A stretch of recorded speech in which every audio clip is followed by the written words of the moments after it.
triple check your times wherever you are in the world to tune in for that semi-final. Moving on, we're going to take a look at the top 5 plays from last week, or as Soaz can call it, La Penta. At number 5, Fnatic's Febiven made all of EDG's life bars disappear as he picked up a triple kill. I think they're going to turn their attention onto Koro. He's going to be in a little bit of trouble. Grand Challenge comes down, Body Slam connects. Koro will get dropped, and it's first blood to Fnatic. But Pawn will teleport in and get himself one back. Hooney's on the way out. Will have that broken wing slash to get more. Hooney does get dropped by Clearlove. It's a messy fight so far. 2 for 2, and it's Jungler on mid lane action. Febiven with double buffs gets a triple kill and gets out. Coming in at number 4, Pawn's death was not in the cards as EDG's Maiko helped change his fate. Pawn's gonna get dove here. They've got Alistar coming in behind the turret. Pawn's in so much trouble. Yellowstar needs to hit his combo. Flashes for the knock-up, headbutts Pawn backwards, but Maiko saves him, keeps him alive. After making that great escape, Pawn had one more trick up his sleeve in our number 3 play of the week. Reckless will sidestep the shock blast before Pawn has teleported with 100 hit points. He flashes it and gets the kill. They just completely outplayed him. Diving into number 2, AHQ's Westor takes the bait and the kill in his 1v1 versus SKT's Faker. Faker's going to get killed. Westor follows the flash. May not survive. One more hit. The melee minions chasing, and Westor wins the 1v1. Yeah, has the potion ticking too, but nicely done by Westor. I predict a slow-mo zoom in from our observers. Ignite right there. Wow, really nice. And our number 1 play, Origin Soaz with Darius and the Pentakill. They're trying to collapse. The team is coming. Amazing can jump over the wall. Who's going to win this fight? It goes to the red team. That goes to Origin. Here's the battle. Karsa alone in front, absorbing, gets dunked. Soaz is online. Maple's down. He's still going. He doesn't get the third as Azonius comes across. He gets some damage on his stake. He gets a quadra kill. He's on to NL, and it's going to be all 5 to save the game. Soaz gets a pentakill after Baron. Absolutely love seeing pentakills on the Penta. And if you guys at home want to see your favorite plays featured on the Penta, hit us up on Twitter at LOL Esports. Use that hashtag #ThePenta, and we'll try and get it into that list for next week's episode. That does it for today's issue of PTL. I'd like to say thank you to Freak and to Pastry Time for joining me out here in the cold. And as we go, we have one high-flying, stunning moment in our last hit. There's the heal, and Kuro now with a clear line for the damage on the arrow. Can he do it a little bit more? And the auto attack gives Kuro the double kill. Someday a bit late to the party, and I think time's out for him. He's gonna try it all. Oh, he got stopped by the gravity field. Triple kill for Kuro. Oh man. I love how Gravity Field freezes animations. Strike a pose. Good night, Darius. Insane.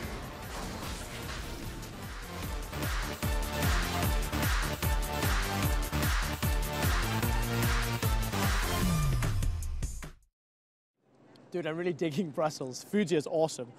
Yeah, I mean, we definitely had a good episode too. I mean, and look at this, we got waffles. This yeah, is I'm amazing. stoked. I mean, like, Pastry's death time has sucked, but yours was good. Well, yeah, I mean, I don't waffle on my picks.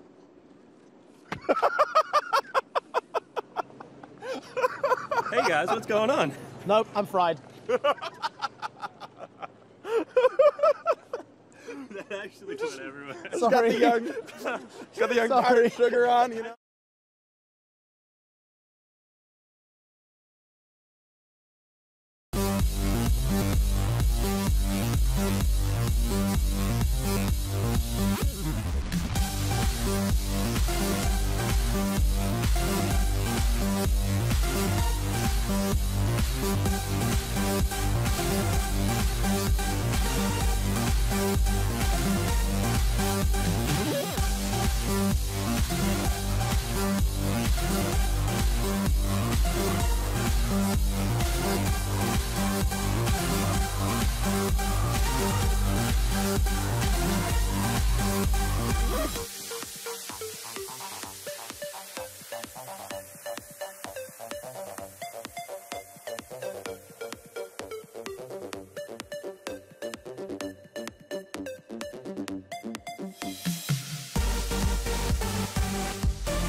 The veil has lifted.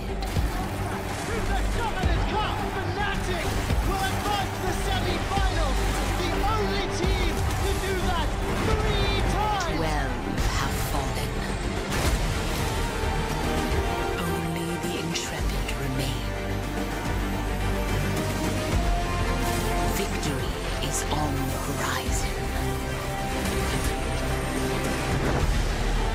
To live through mastery or die by fate.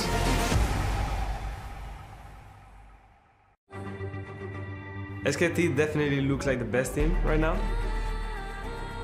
It's the best team, like being the underdog, because you have no pressure. Can we bring to fall the giants? The only thing that can happen now is that we prove them wrong.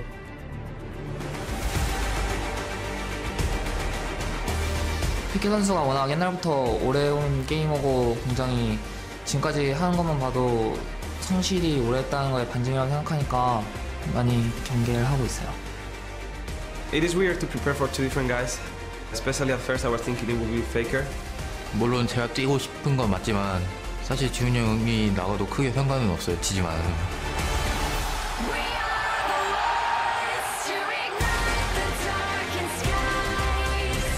If it ends up working out and I end up doing good against Isihun, they can just swap him for Faker in the next game. 사실 페케 선수가 좀 예전부터 오랜 경험을 쌓아 오셨기 때문에 저희 둘 상대로도 1대1도 거뜬하실 것 같다고 생각합니다. At season 1 I felt we had the level to take it. This one is almost the same. I don't feel like it's just gonna be hard because they are better than us. I feel it can go either way, and that's the hard part about it.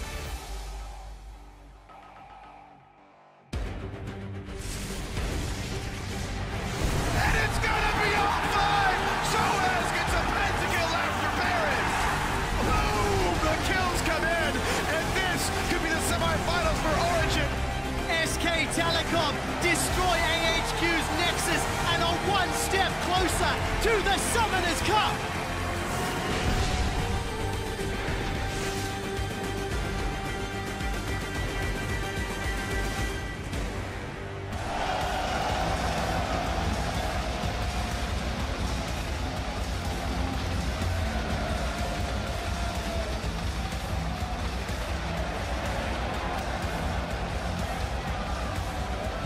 Welcome to the 2015 League of Legends World Championship semifinals. Of the 16 teams from around the globe that entered the tournament, only 4 remain in pursuit of the Summoners Cup. Now you're getting a look at Brussels Expo in Belgium, which will play host this week as the teams do battle with their eyes on the finals. And just a little bit ago, fans were lined up and ready to storm the arena to cheer on SKT and Origin. We've got a few cosplayers in the house with Yasuo and Lulu leading the charge. And here you're getting a sneak peek at our combatants. SK Telecom warming up in their locker room just a short time ago. They'll be facing off against Europe's Origin. Both teams looking to advance to Berlin. And that best of 5 is just moments away. Hello everyone, I'm James Dash Patterson, coming to you live from the heart of Belgium, where I'm joined by coach for Europe's H2K, Neil Prawley-Hamad, OGN shoutcaster Christopher Monte Cristo Michaels, and the NALCS's own Joshua Jat Leesman. Welcome to the semifinals, gentlemen. We made it. Yeah, we did. And so did everyone in this venue. This place looks amazing. That they did. So much energy in this building, as you can tell already. People are ready for the games to start, for some fun to be had. Now, the analyst desk has hit the road for our last 2 weeks and has joined the rest of the team to cover all the action here on the ground. Warming up at the caster booth for our first series today is Freak, Crepo, and Kobe. And we're not the only ones that made the trip across the North Sea. Our partners from China and Korea's OGN are here as well to bring the coverage of this weekend's games to the far corners of the globe. Now, of course, it's time to pull up the bracket and see how today's semifinalists made it to the penultimate stage of Worlds 2015. We'll start with Origin, who surprised many with their run through groups and followed that with a solid victory over the Flash Wolves last week. Yeah, Origin has been playing great this entire time, defying many of the expectations. Remember, most people didn't even see Origin coming out of the group stage, yet time and time again, when the decisive moments of the games happen, Origin are the ones coming out on top. And even though they don't usually have a gold lead early in the game, they've shown through some intelligent use of globals, teleports, that they can make big comebacks in a lot of their games and really stand with a lot of teams in the late game phase. And of course, they're going to be going up against Korea's SK Telecom, who have yet to drop a game throughout the entire tournament. They look strong as ever, gentlemen. I have no clue who's actually going to stop SKT, but I really hope it starts now. Yeah, well, there's a chance they could be the best team in the history of the World Championships. They are currently undefeated, and no one has gone undefeated the entire way through. We thought maybe Samsung White could do it last year. They played so fast and so clean in many of their games, but they had those minor slip-ups. Maybe that's the story for SKT this year. Still plenty of games to find that out. Now, at the end of the day, only one team will stand as Origin and SKT go head-to-head in today's best of 5. It's important to note that because of a bug with his Q, Gragas has been disabled for the remainder of the tournament, along with Lux and Ziggs. Now, for more information and the full context of the disable, load up lolesports.com. And as we close in on the finals, we want to give you some insider knowledge from the analysts joining us on the desk. So tweet your questions about the tournament at LoleSports with the hashtag AskTheDesk, and we'll run them by our European, Korean, and North American experts later today. And before we kick things off here in Brussels, we want to take a few moments to acknowledge an integral member of our team who's come home to cover the World Championship. To some, she's Effie de Portra, but to many, she's simply known as Shocks.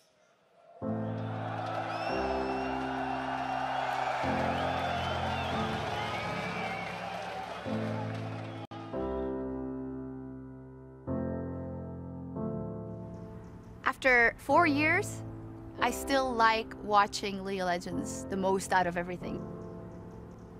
You just sit there and you have all the fans there, and I'm just the same. I'm like shouting when a pentacle happens. I'm excited when a backdoor happens. And every time that happens, I also still realize, whoa, this is so what I want to do. I can't imagine doing anything else. It's fantastic to be in Belgium. We are in the Abdijtuin, or the Abbey Garden. It's actually one of my favorite places here in Ghent, where I went to university. I was very much attracted to the history side of everything, so I decided to do history for 4 years. Over the course of those 4 years, I actually discovered that I liked to be a sports reporter a lot more. There was the World Cup. Football was on the first year at university.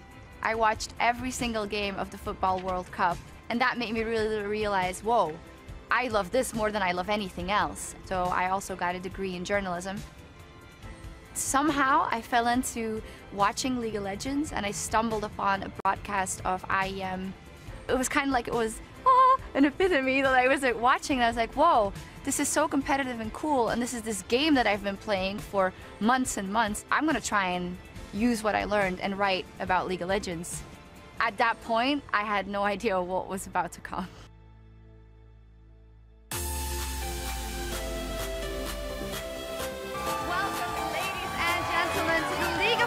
Season 3 World Championship! Originally, actually, I never really thought about being on camera. It was never something that I was drawn to. I grew to like being on camera, I think. I have a lot of mannerisms that I didn't know that I had until I watched myself on camera. When I watch it back then, I just feel like I was very, very awkward, and I didn't really know how to present myself. I talk very fast, I still do. I started to like it along the way, and now it feels super natural. And it's awesome that now it feels that way, but it wasn't that from the beginning.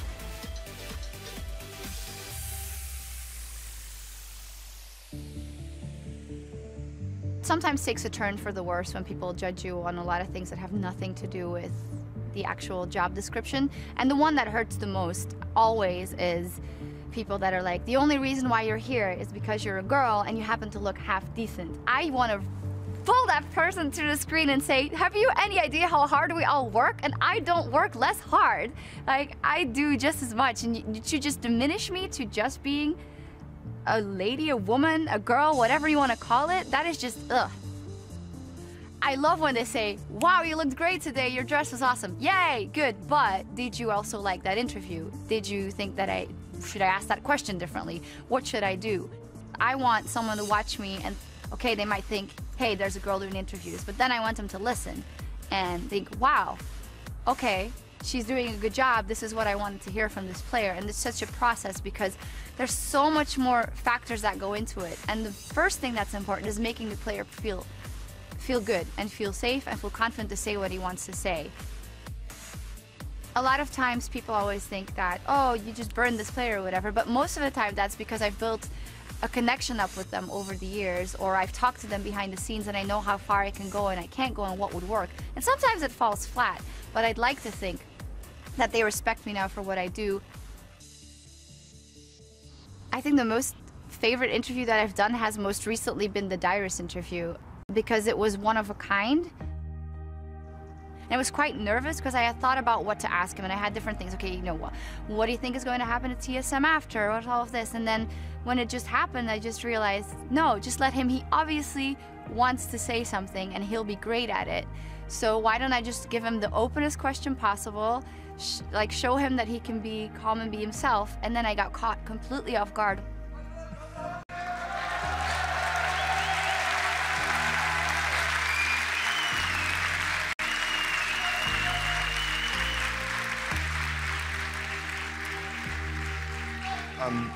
I'm really sorry to all of my fans that I let you down.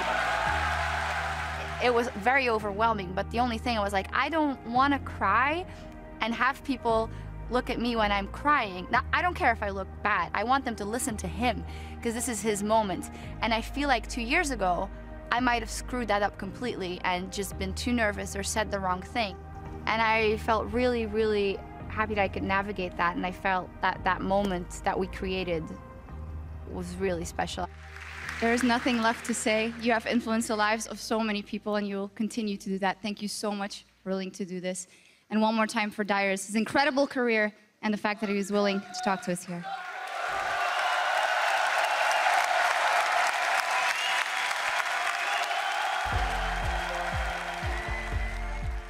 I definitely feel, I know that I'm something that some girls have actually written to me, and men as well, said, wow, I look up to the fact that you're a woman in this business. And it's not something that I want to get hung up on and think about all the time, but I think that through my actions, I've been a good example, because for me, it's always been about loving this game, working as hard as possible, and hopefully showing people that I care, and not that I'm there just to be on camera or whatever.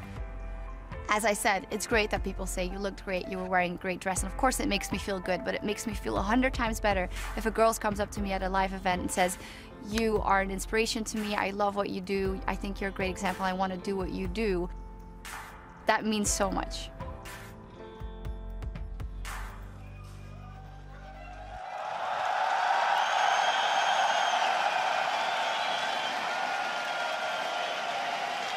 And now it's time to head down to Shox on stage to introduce us to today's semifinalists.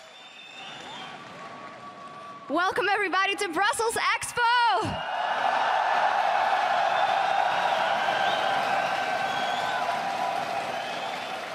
Hallo iedereen, bonjour tout le monde. Please join me in welcoming our two semi-finalist participants for our game today. Starting with on the blue side from Korea's LCK and the Season 3 World Champions, SK Telecom T1. SK Telecom destroy AHQ's Nexus and are one step closer to the Summoners Cup.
In the top lane, Maren.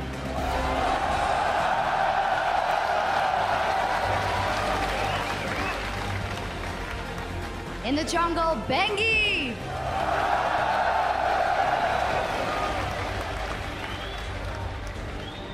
The starting mid laner, Easy Hoon.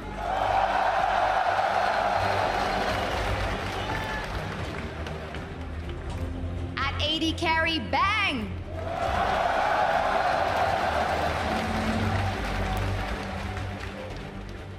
On support, Wolf.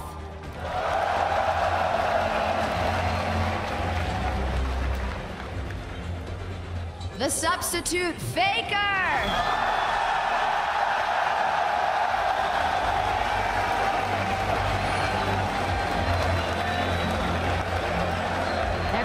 Coma.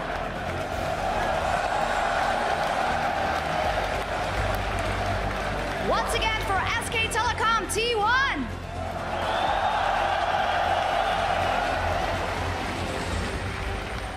And now their opponents on the red side of Summoner's Rift from the European League Championship Series, Origin.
In the top lane, it's Soaz.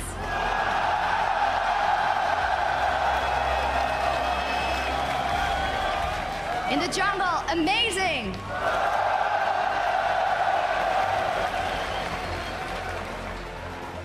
Holding the mid lane, Xpeke.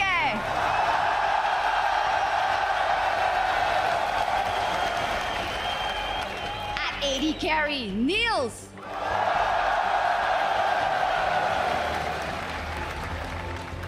His support, Mithy.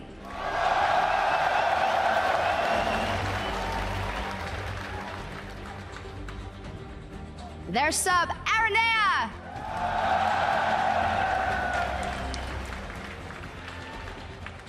And finally the coach, Hermit. Give it up one more time for Origin.